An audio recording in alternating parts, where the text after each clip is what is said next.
Hello students, how are you? I hope all are fine.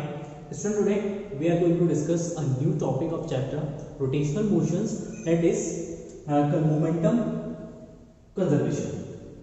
Momentum conservations discuss करते हैं.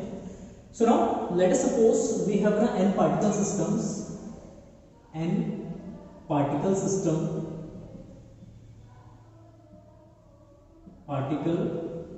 Systems.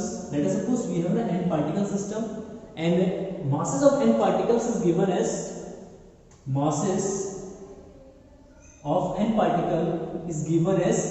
m1, m2, m3 and as it is mn.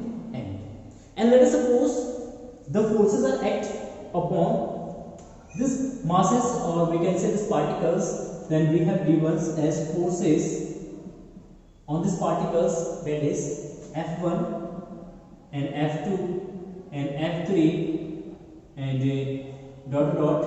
Fn. हमने late किया कि हमारे पास एक n particle system है जिसमें n पार्टिकल्स हैं and n पार्टिकल्स की जो मासेस हैं that is given m1, m2, m3 and mn. and let us suppose हम यहाँ पे कंसीडर कर रहे हैं कि इन मासेस पे जो पार्ट है, इन मासेस पे जो फोर्स एक्ट कर रहे हैं that is F1, F2, F3 and Fn. So now let's see. Now the total force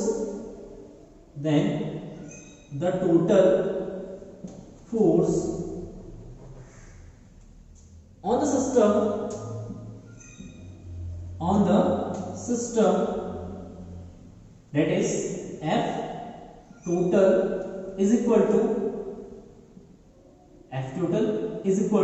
F1 plus F2 plus F3 ऐसे Fn.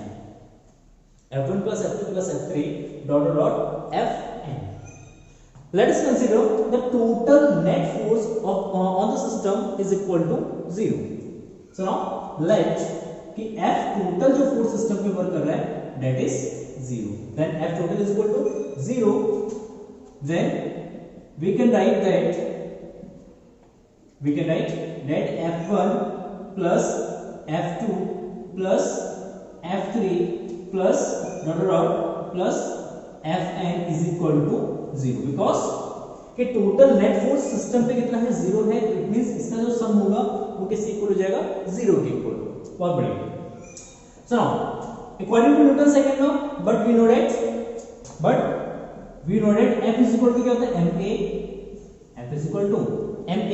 then F1 is equal to what, that is m1 a1 plus F2 is equal to m2 a2 plus F3 is equal to m3 a3 plus Fn जो हो जाएगा वो आपका जाएगा mn into an is equal to 0. but acceleration a is equal to what? Acceleration a is equal to dv upon dt. It is equal to rate of change in velocity. Then we can write here a1 is equal to dv1 by dt plus m2 dv2 upon dt plus m3 dv3 upon dt plus plus mn dvn upon dt is equal to 0.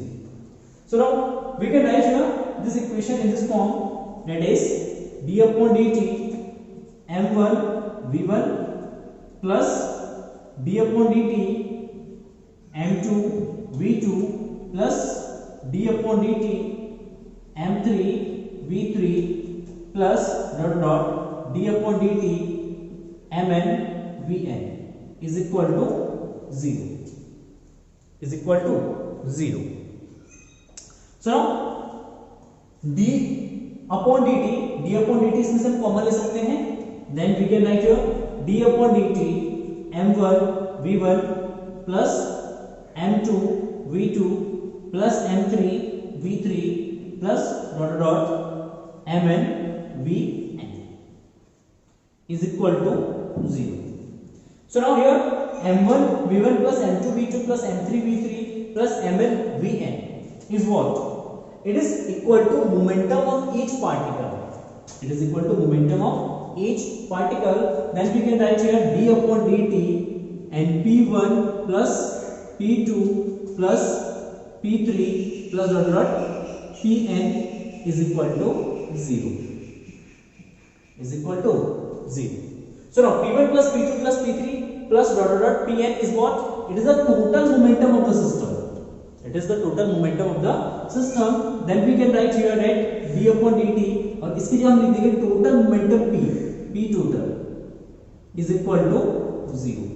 And we know that the differentiation of total momentum is equal to 0. It means the total momentum of the system will be constant. So now we can write here that total momentum is equal to constant.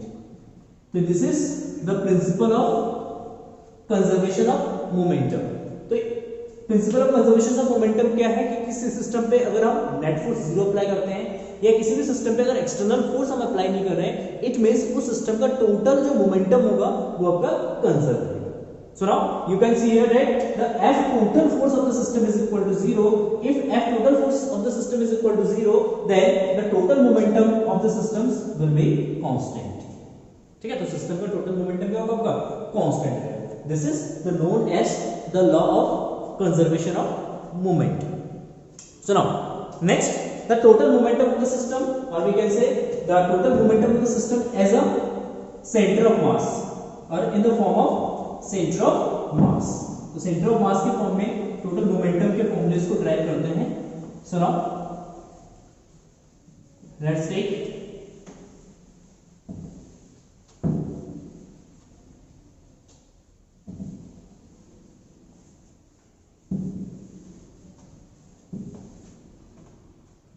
So now, the center of mass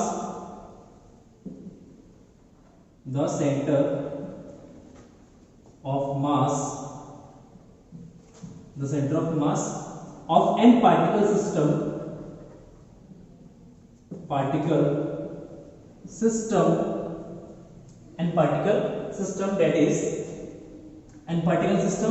that is RCM is equal to what?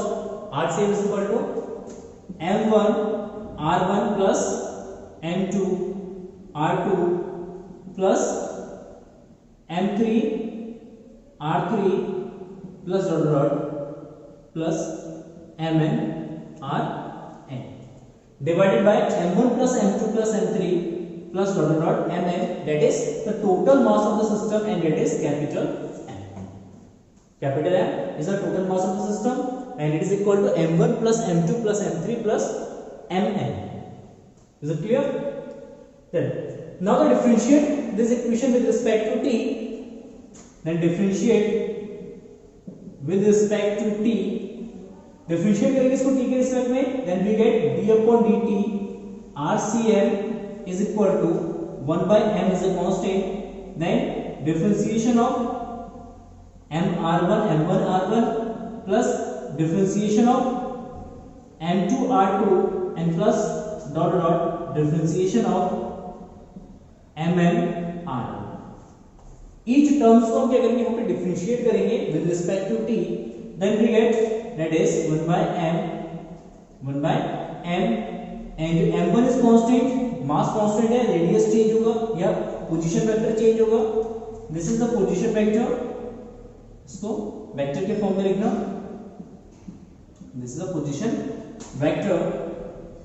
Then m1 is constant, then we get right here dr1 upon dt plus m2 dr2 upon dt plus dot dot plus mn drn upon dt. And we know that dr1 upon dt is known as rate of change in displacement or rate of change in position vector. ठीक है, and it is equal to what? It is equal to velocity of the particle. It is equal to velocity of particle. Then m1 ये जो v1 plus m2 v2 plus dot dot mn vn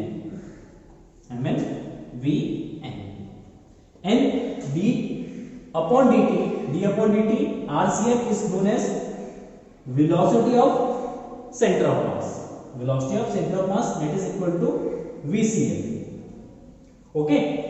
So now 1 by m and m1 v1 is equal to p1 momentum because p is equal to mv. P is equal to momentum is equal to m into v, mass into velocity. Then m1 v1 is equal to p1 momentum of first particle, m2 v2 momentum of second particle. Just like this, mn vn is the momentum of nth particle. Momentum of nth particle. And this is p1 plus p2 plus p3 plus p4. इस तरीके से हम इसको pn तक अगर add करते हैं, it gives the total momentum of the system. And VCM m का अगर मल्टीप्लाई कर देना तो m VCM is equal to that is p total. P total. So this is the equation of momentum. P से represent करते हैं इसको. P is equal to m VCM. This is the expression for momentum, total momentum of the system as a form of center of mass. देखिए P is equal to m VCM, where P is the total momentum, m is the total mass of the system, and VCM is the center of mass की velocity. Again अगर इस equations को अगर हम differentiate करते हैं with respect to t से अगर डिफरेंशिएट करेंगे, then we get dp upon dt is equal to m VCM, sorry, m d upon dt VCM.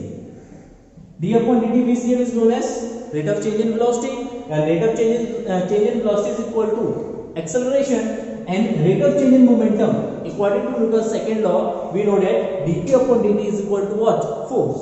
It is equal to force, that is total force या total external force which is applied on the system. F is equal to m VCM. VCM का differentiation is known as acceleration of center of mass. यहाँ से आपका जाएगा F is equal to m into a cm. जो total force अगर system पे apply करते हैं, उस सिस्टम पे अगर टोटल फोर्स अप्लाई करें, इट मींस उस फोर्स, वो जो फोर्स होगा वो इक्वल होगा आपका product of total mass of the system and acceleration of the centre of mass. ठीक है, तो F is equal to m into ACM. तो ये जो आपका टोटल फोर्स के लिए एक्सप्रेशन हो जाएगा. So now note down. Next question is determine the position of centre of mass of a hemisphere of radius r. Hemisphere of radius r, आपका hemisphere दे रखा है, एक solid hemisphere. Here we have given is solid hemisphere. r radius का hemisphere है, उसका position find out करना है सेंटर ऑफ मास का. सेंटर ऑफ मास का पोजीशन वेक्टर कैलकुलेट करना है. So now let us suppose we have a hemisphere of radius r is given as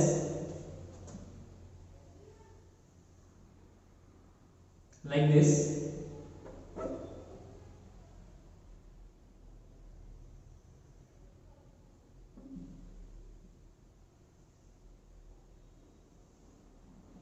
This is the hemisphere of radius r. Let's draw the axis. This is the center of the hemisphere, and this is the x-axis, and this is y-axis.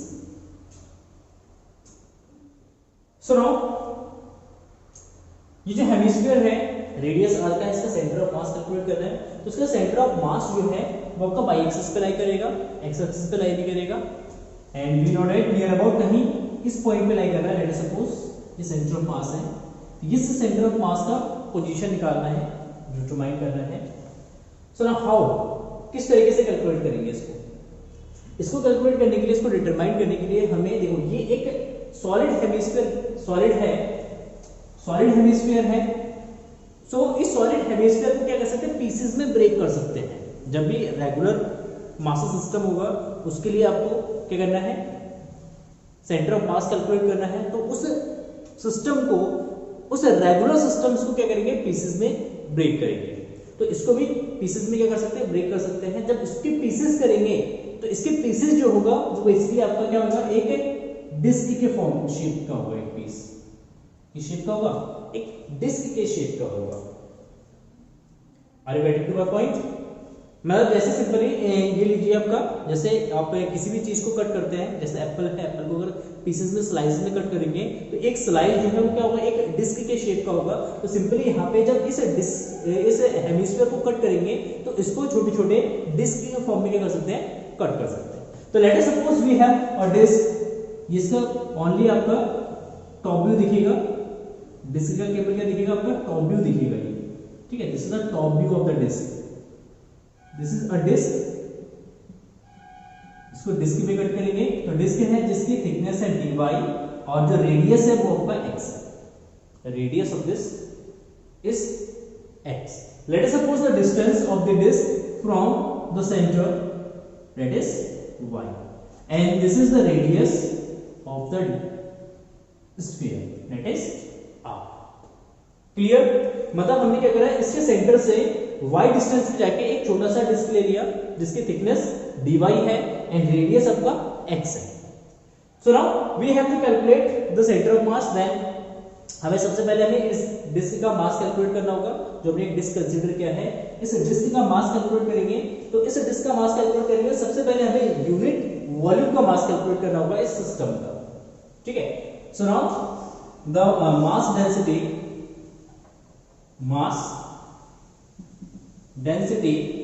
of hemisphere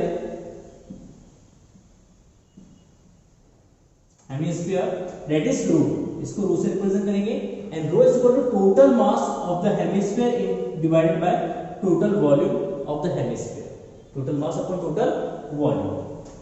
then m is equal to m by volume of the hemisphere, hemisphere का volume क्या होता है, that is 2/3 pi r cube, 3 ऊपर जाएगा तो 3m by 2 pi r cube, 3m by 2 pi r cube। This is the mass density of a hemisphere। Then the mass of the disk, जो disc है इस disc का mass हो जाएगा that is m या dm, इसको represent करेंगे dm से, स्मॉल मास है dm, dm is equal to mass density into volume of the disc, volume of the disc, disc का वॉल्यूम ले लेंगे and rho that is 3m by 2 pi r cube into volume of the disc, and volume of the disk is equal to what, it is equal to area into thickness। जो disc का जो volume हो जाएगा वो disc का area उसकी multiply कर देंगे उसके थिकनेस से, तो इसका ये वॉल्यूम हो जाएगा डिस्क का, and area of the disc that is equal to 3m by 2 pi r cube into area that is pi r square, and यहाँ पे r जो रेडियस है वो आपका x है तो pi x square into d1। Then pi से pi cancel हो जाएगा तो ये जाएगा आपका 3m by 2r cube into x। देखिए ये एक राइट एंगल ट्रायंगल बनेगा सिंपली, इस राइट एंगल ट्रायंगल में r square is equal to y square plus x square, then we get x square is equal to y square minus r square minus y square। तो इस वाले equation से यहां से x square का value substitute कर देना यहां पे, then we get r square minus y square into d1, because here x भी वेरिएबल है y भी वेरिएबल है, तो दो वेरिएबल्स हो जाएंगे तो इसको कन्वर्ट कर लेंगे वन वेरिएबल इक्वेशंस में, then we get r square minus y square into d1। अब इस इक्वेशन को ऑब्जर्व करेंगे, it is a one variable equations, here only y is a variable. इस इक्वेशन में x भी वेरिएबल था क्योंकि x रेडियस जब पोजीशन चेंज करें डिस्क का तो उसका रेडियस भी चेंज हो रहा था डिस्क का, तो इसलिए x भी वेरिएबल था, तो इसको वन वेरिएबल इक्वेशन में हमने कन्वर्ट कर दिया। Then the position of centre of mass, then centre of mass of system और हेमिस्फीयर, सिस्टम की जगह हेमिस्फीयर लिख सकते हैं, दैट इज y एक्सिस पे होगा only, then y is equal to ycm is equal to 1 by m total mass of the system into integrations y into dm, okay। So now 1 by m integrations y into dm is equal to 3m by 2r cube and r square minus y square into d y. देखिए अब यहाँ पे y and d किसके respect में integrate करें, y के respect में integrate कर रहे हैं, तो यहाँ पे y का लिमिट यूज करेंगे।